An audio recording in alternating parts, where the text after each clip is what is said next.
يا عم قلت لك ما تشدنيش كده في الشارع، ما تشدنيش يا عم، سيب ايدي، سيب ايدي دلوقتي احسن لك. يا عم ابعد عني، بقول لك ايه والله ما انا مروحه البيت، كل ده عشان اروح؟ انت اب، انت ما انتش اب. امبارح قلت لك على حاجات وما جبتهاش، يحرم عليا البيت ان انا اروح تاني. يلا اتفضل كده وابعد بعيد عني. لا مش هصالحك، مش هكلمك، سيبني، سيبني كده ابص في الحيطه شويه، لما اهدى ابص لك. سيب ايدي، سيب يا عم، في ايده كلكم ابعد ابعد على وشك، اوعى اوعى كده من جنب، اوعى. سيبني لما اروح هجيلك. لا لا، ما انا صبرت عليك كتير، انا صبرت عليك كتير.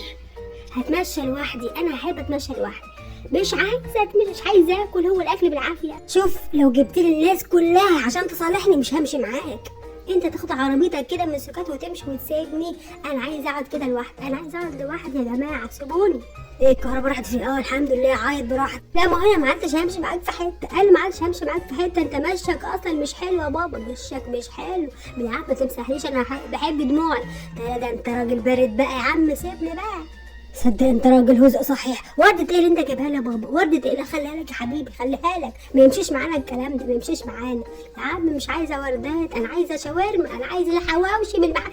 انت هتدخلني المحل عم سيد بتاع الشاورما يعني؟ هتدخلني، يلا بينا.